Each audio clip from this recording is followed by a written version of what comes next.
Welcome to The Explainer.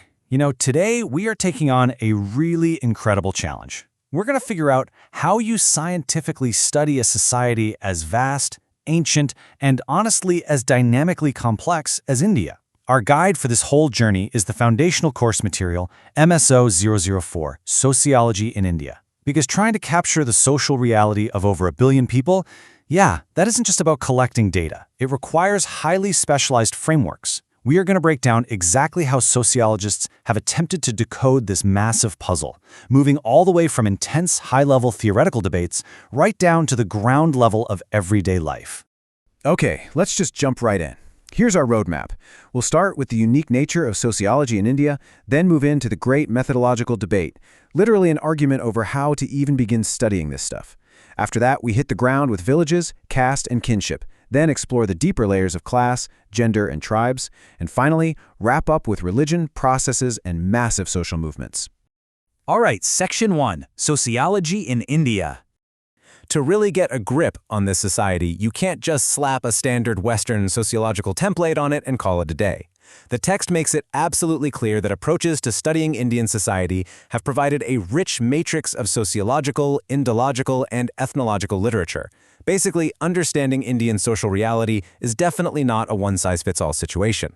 Sociologists literally had to pull from history, ancient texts, cultural studies, and field observations just to get a baseline understanding of what makes the society tick.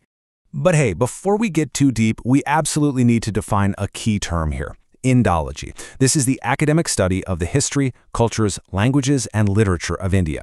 Keep this concept of studying ancient texts and cultural history locked in your mind, because it is at the absolute center of a massive clash we're about to see between sociologists over how to define Indian reality. Which perfectly tees up Section 2, the great methodological debate. So before sociologists could even agree on what Indian society looked like, they had this intense, fundamental disagreement over how to even look at it in the first place.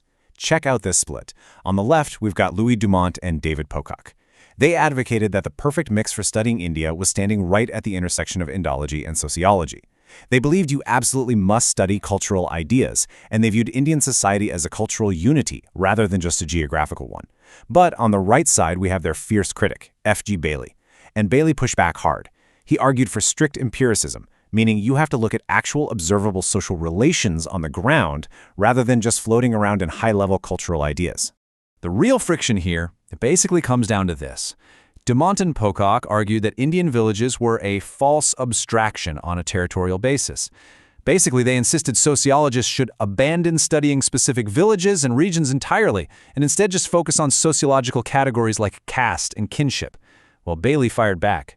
He essentially accused Dumont of reducing sociology to mere culturology. Bailey argued, if you only focus on ancient ideas and culture, you completely ignore the existence of Indian villages as an actual lived social reality. Plus, he pointed out that this cultural approach leaves zero room to study incredibly important tangible things like bureaucracy or feudalism. It's this fascinating clash between the abstract and the empirical. All right, moving right along to Section 3, Villages, Caste, and Kinship. So how exactly do we step out of that ivory tower debate and into the actual, tangible details of everyday Indian life? We go straight to the village level. As the course material points out, Indian society has been, and really continues to be, largely agrarian. Because of this, village studies were considered absolutely crucial for understanding the country. In fact, from the 1920s all the way through the 60s, village studies were the undisputed focal point of Indian sociology. If you wanted to understand the whole, you had to understand the agrarian parts. Actually, here's a wild little historical fact from the source material to break up the dense theory for a second. The very word caste, which defines one of the most pronounced realities of the Indian social structure, was actually given to this social division by the Portuguese. But of course, the reality of that stratification existed long before the word itself. And because caste is so foundational, the syllabus doesn't just hand you one neat little view of it. It requires looking at it through multiple, often totally conflicting lenses. You've got the colonial perspective, the traditional Brahminical perspective, and the empirical view from the field. Critically, it also explores the view from below, featuring perspectives from thinkers like Ambedkar and Lohya. And finally, there's even a separate look at the census perspective. It really shows how a single institution is completely reshaped depending on exactly who is doing the observing.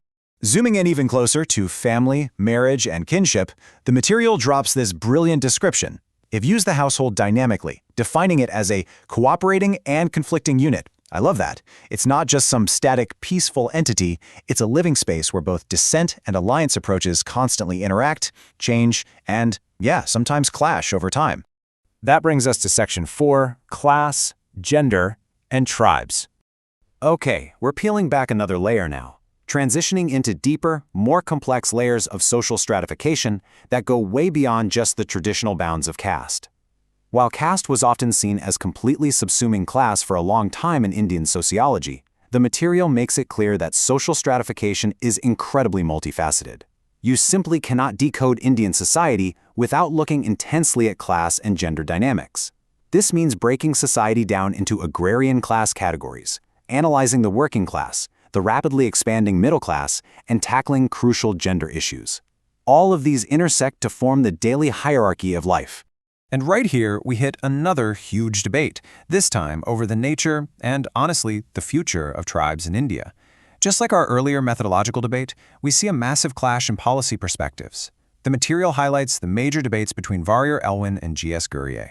Their arguments centered on the very nature of tribes, like how they are interlinked with territory, their common property resources, their socio-political status, and crucially, how they should be protected, preserved, or integrated into wider society. And finally, we hit Section 5, Religion, Processes, and Movements. Here, we're completely shifting our lens away from those static, traditional institutions and pointing it straight at modern, dynamic transformations. The study of religion in Indian sociology appeared a bit late to the game, but today, it is absolutely significant. The material approaches religion totally impartially, not just as a matter of personal faith, but as a massive social force. It examines religion's complex link with politics, specifically looking at the critical issue of communalism, or religious sectarian tensions. It analyzes how religion plays a cohesive role in a plural society, but also a divisive one.